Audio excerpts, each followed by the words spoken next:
Lenovo didirikan di Tiongkok pada tahun 1984 dengan nama awal yaitu Legend, lalu berganti nama menjadi Lenovo saat ekspansi internasional pada tahun 2002. Pada tahun 2005, Lenovo mengakuisisi bisnis komputer IBM termasuk lini produk ThinkPad, membuatnya menjadi produsen komputer terbesar ketiga di dunia. Keberhasilan global Lenovo didasarkan pada pemahaman mendalam terhadap pelanggan dan kemampuannya membangun hubungan yang menguntungkan. Lenovo mendengarkan masukan pelanggan melalui berbagai saluran seperti media sosial, blog, dan forum. Contoh nyata, Lenovo pernah menghapus tombol track point dari keyboard ThinkPad, namun setelah menerima banyak keluhan dari pelanggan, mereka mengembalikannya. Perusahaan ini menekankan pentingnya hubungan emosional dengan pelanggan dan selalu mempertimbangkan masukan pelanggan untuk pengembangan produk. Pasar konsumen dan perilaku pembeli. Kamu telah mempelajari bagaimana pemasar mendapatkan, menganalisis, dan menggunakan informasi untuk mengembangkan wawasan pelanggan serta menilai program pemasaran. Dalam bab ini, kita melihat lebih dekat pada elemen penting dalam pasar yaitu konsumen. Tujuan pemasaran adalah melibatkan pelanggan dan mempengaruhi bagaimana mereka berpikir dan bertindak. Lenovo memahami pelanggan dan membangun hubungan yang menguntungkan. Hubungan emosional dengan pelanggan. Lenovo mendengarkan dan berkomunikasi secara aktif dengan pelanggannya. Mereka mempertimbangkan masukan pelanggan dalam pengembangan dan penyempurnaan produk. Hal ini membantu mereka membangun hubungan emosional yang kuat dengan konsumen. Contohnya, dalam kasus desain ulang ThinkPad, Lenovo menunjukkan sikap jujur dan terbuka terhadap kesalahan, yang justru membuat pelanggan lebih menghargai merek tersebut. Wakil Presiden Pengalaman Merek di Lenovo, Tracy Treta, menyatakan bahwa Lenovo tidak hanya memajang produknya di rak toko, tapi juga ingin orang-orang memahami nilai dari produk mereka. Melalui hubungan emosional ini, Lenovo tampil lebih personal dibanding sekedar produsen komputer biasa. Analisis perilaku pengunjung situs. Lenovo juga menganalisis perilaku online pengunjung situs webnya, terutama membedakan antara pembeli purchasers bukan pembeli non-purchasers. Dengan memahami perbedaan perilaku mereka saat menjelajahi halaman produk dan beranda, Lenovo bisa menyesuaikan konten agar lebih menarik, bahkan mengubah pengunjung non-pembeli menjadi pembeli. Mereka menggunakan visualisasi perilaku seperti heat map atau klik halaman untuk psikologi digital pengunjung. Studi perbedaan perilaku. Dalam studi internal, Lenovo menemukan pembeli lebih suka halaman utama yang menampilkan produk dan promosi utama.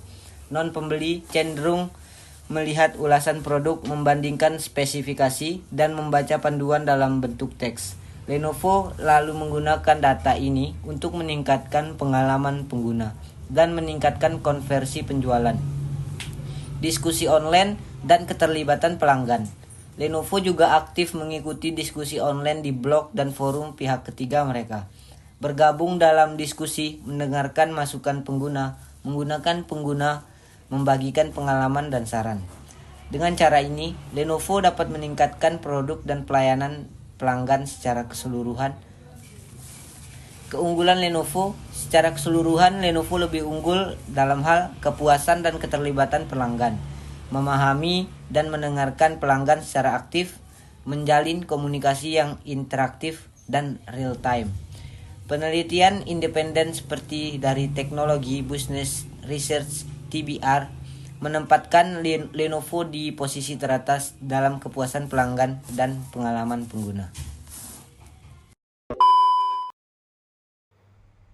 Sebelumnya, terima kasih atas kesempatannya. Di sini saya Bonifasius dengan NIM 1047 akan menjelaskan tentang pasar konsumen dan perilaku pembeli. Tema ini sangat penting karena memahami konsumen adalah kunci utama dalam kesuksesan pemasaran.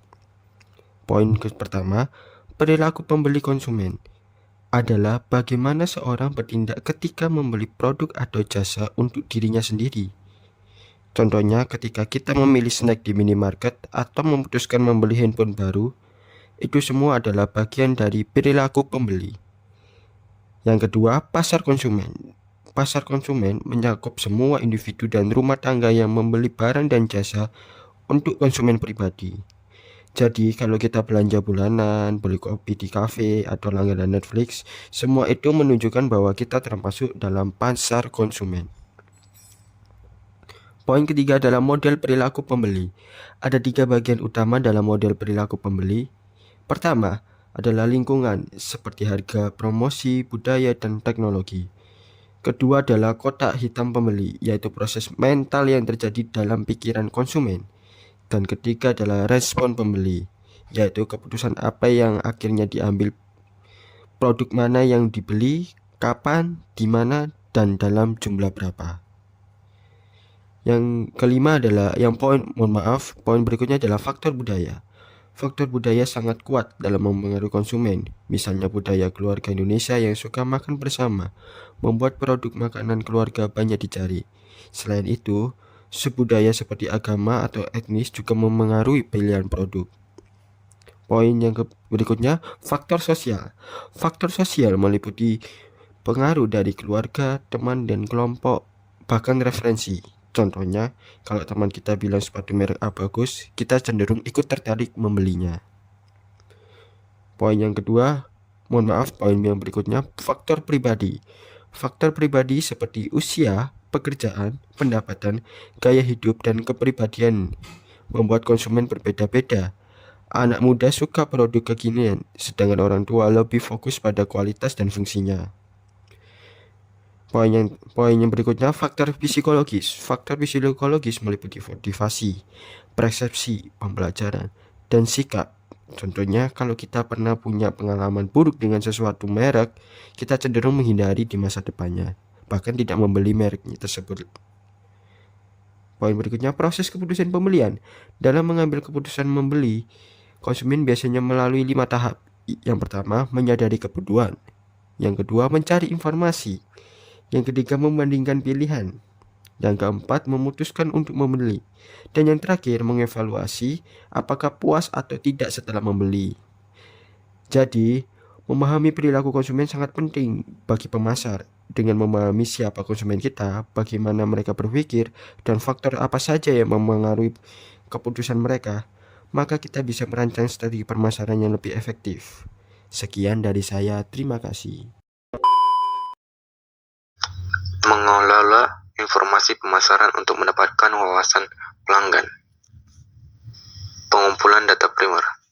Data sekunder memiliki titik awal yang baik untuk penelitian dan seringkali membantu dalam menentukan masalah dan tujuan. Namun, dalam banyak kasus, perusahaan juga harus mengumpulkan data primer. Pendekatan penelitian. Pendekatan penelitian untuk mengumpulkan data primer meliputi observasi, survei, dan eksperimen. Penelitian observasional. Penelitian observasional melibatkan pengumpulan data primer dengan mengamati tindakan dan situasi yang relevan. Misalnya, pengecer seperti Trader Joe's mungkin mengevaluasi lokasi toko baru dengan memeriksa pola lalu lintas, kondisi lingkungan, dan lokasi pesaing seperti Whole Foods, Freshmart, dan lainnya. Penelitian sering mengamati konsumen untuk mendapatkan wawasan pelanggan yang tidak biasa diperoleh hanya dengan mengajukan pertanyaan. Contohnya, Fisher-Price telah mendirikan laboratorium observasi untuk mengamati reaksi anak-anak terhadap mainan baru. Laboratorium mainan Fisher-Price adalah tempat bermain yang cerah dan penuh mainan, di mana anak-anak dapat menguji prototipe mainan di bawah pengawasan desainer yang mengamati dengan seksama. Dalam 1 tahun sekitar 3.500 anak berpartisipasi dan sekitar 1.200 produk diuji. Pemasar sekarang tidak hanya mengamati apa yang dilakukan konsumen, tetapi juga apa yang dikatakan konsumen. Seperti yang sudah dibahas Pemasaran sekarang secara rutin mendengarkan percakapan konsumen di blog, media sosial, dan situs web. Mengamati umpan balik alami seperti itu memberikan wawasan yang tidak bisa diperoleh hanya melalui pendekatan penelitian formal dan terstruktur. Banyak perusahaan kini menggunakan penelitian etnografis. Ini adalah bentuk penelitian observasional yang melibatkan pengamatan terhadap konsumen dan interaksi dengan mereka dalam lingkungan alami mereka. Pengamatan bisa berupa psikologi atau manajer perusahaan yang terlatih. Perencanaan pengumpulan data primer.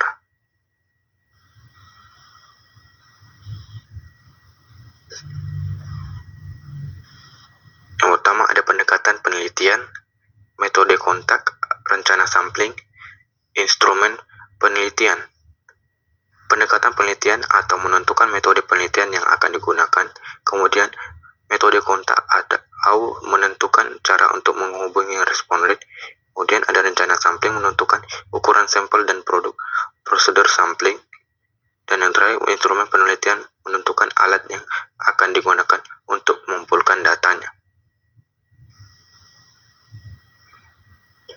Yang pertama, melalui observasi. Metode kontaknya adalah menggunakan surat.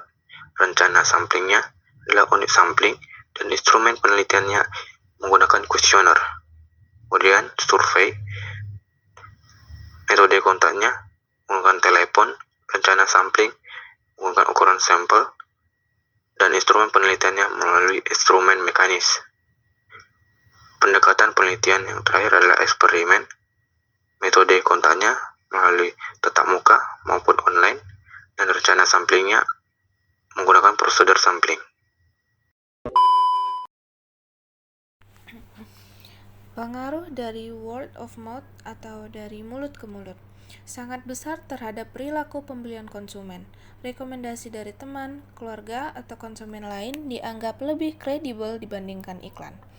Studi menunjukkan bahwa hanya 49% konsumen percaya pada iklan, sedangkan 72% percaya pada ulasan online dan kata teman atau keluarga. Pemimpin opini atau yang disebut sebagai opini leader adalah individu yang memiliki pengaruh sosial karena keahlian, pengetahuan, dan kepribadian khusus. Mereka bisa menjadi duta merek atau influencer yang menyebarkan informasi positif tentang produk kepada orang lain. Contohnya kampanye Mercedes-Benz yang melibatkan fotografer Instagram untuk mempromosikan mobil mereka. Buzz marketing adalah strategi untuk menciptakan keramaian atau pembicaraan publik melalui pemimpin opini atau influencer. Jaringan sosial online atau online social network sebagai blog, forum, dan media sosial, misalnya Facebook, Instagram, dan Twitter, menjadi alat baru yang sangat kuat dalam mempengaruhi opini konsumen. Konsumen kini saling berbagi pengalaman dan informasi produk secara online. Beberapa contoh nyata termasuk Red Bull yang memiliki jutaan pengikut di Facebook, Dunkin Donuts bekerja sebagai dengan influencer Vine Logan Paul, blogger independen yang membahas berbagai produk dengan jujur dan berpengaruh besar. Perusahaan-perusahaan besar seperti McDonald's, Walmart, dan Disney juga memanfaatkan kekuatan media sosial dan blogger untuk menjangkau konsumen dengan lebih personal dan efektif. Tapping social media moms as brand ambassador. Artikel ini menjelaskan bagaimana perusahaan besar seperti McDonald's, Walmart, dan Disney memanfaatkan influencer ibu-ibu di media sosial sebagai duta mereka, brand ambassador. 1. Kekuatan konsumen ibu-ibu. Wanita bertanggung jawab atas 85% dari keputusan pembelian konsumen. Banyak ibu-ibu menggunakan media sosial untuk berbagi pengalaman belanja. McDonald's Moms Blogger. McDonald's menggunakan blogger ibu untuk tur ke markas dan fasilitas mereka. Mereka bebas menulis pengalaman mereka tanpa paksaan isi dari McDonald's. Walmart Moms. Walmart bekerja bekerjasama dengan blogger ibu untuk menyampaikan pengalaman nyata menggunakan produk mereka. Blogger ini memberi ulasan, tips, dan ide hemat secara otentik. Disney Social Media Moms. Disney mengundang 175-200 keluarga setiap tahun dalam acara Disney Social Media Moms Celebration. Acara ini mencampurkan PR, konferensi edukasi, dan liburan keluarga. Disney menghargai keaslian dan antusiasme para ibu yang berbagi tentang pengalaman Disney mereka secara sukarela. Perusahaan besar memanfaatkan kekuatan pengaruh otentik ibu-ibu di media sosial untuk membangun hubungan yang kuat dengan konsumen dan meningkatkan citra serta penjualan produk mereka. Faktor-faktor yang mempengaruhi perilaku konsumen. Perilaku konsumen dalam pengambilan keputusan pembelian dipengaruhi oleh serangkaian faktor yang saling berinteraksi, baik dari luar, eksternal, maupun dari dalam diri konsumen, internal. Faktor-faktor ini dapat dikategorikan menjadi 4 kelompok utama. Yang pertama, faktor budaya, cultural factors, lapisan pengaruh paling dasar dan luas yang membentuk keinginan dan perilaku seseorang, yang mencakup budaya, kultur, nilai-nilai dasar, persepsi, keinginan, dan perilaku yang dipelajari oleh anggota masyarakat dari keluarga dan institusi penting lainnya. Yang kedua, subkultur. Kelompok dalam budaya yang lebih besar dengan sistem nilai yang berbeda berdasarkan pengalaman dan situasi kehidupan yang sama. Ini bisa berupa kebangsaan, agama, kelompok, ras, wilayah geografi, atau minat tertentu. Yang ketiga, kelas sosial, social class. Pembagian masyarakat yang relatif permanen dan teratur berdasarkan status sosial, kekayaan, pendidikan, pekerjaan, dan variabel lainnya. Yang kedua, faktor sosial, social factors. Pengaruh dari interaksi sosial dan kelompok referensi konsumen. 1. Kelompok dan jaringan sosial, group and social networks. Kelompok referensi, kelompok yang menjadi acuan perilaku seseorang, dapat berupa kelompok keanggotaan, di mana individu menjadi bagiannya, atau kelompok aspirasi, di mana individu ingin menjadi bagiannya. Kedua, keluarga, family. Kelompok referensi primer yang memiliki pengaruh kuat terhadap perilaku pembelian anggota keluarga. Peran dan pengaruh anggota keluarga berbeda-beda dalam proses pengambilan keputusan. Yang ketiga, peran dan status, roles and status.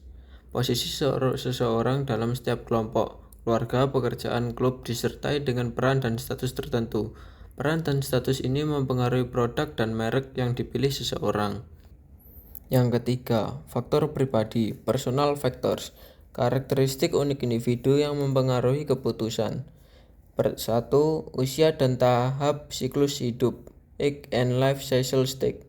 Kebutuhan dan keinginan konsumen berubah seiring bertambahnya usia dan melalui berbagai tahap siklus hidup, misalnya lajang, keluarga muda, keluarga mapan, ataupun pensiunan. Yang kedua, pekerjaan, occupation.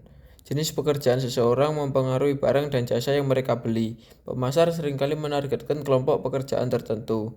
Yang ketiga, situasi ekonomi, economic situation. Pendapatan yang dapat dibelanjakan, tabungan, aset, utang, dan sikap terhadap pengeluaran mempengaruhi kemampuan dan kemauan konsumen untuk membeli. Yang keempat, gaya hidup, lifestyle. Pola hidup seseorang yang tercermin dalam aktivitas, minat, dan opini mereka. Gaya hidup menggambarkan keseluruhan cara seseorang berinteraksi dan bertindak di dunia. Yang kelima, kepribadian dan konsep diri, personality and self-concept. Karakteristik psikologis unik yang membedakan seseorang, seperti kepercayaan diri, dominasi, otonomi, dan kemampuan bersosialisasi. Konsep diri, citra diri juga mempengaruhi pilihan produk dan merek. Yang keempat, faktor psikologis, psychological factors. Proses mental internal yang mempengaruhi perilaku pembelian. Yang pertama, motivasi, dorongan internal yang mengarahkan seseorang untuk bertindak.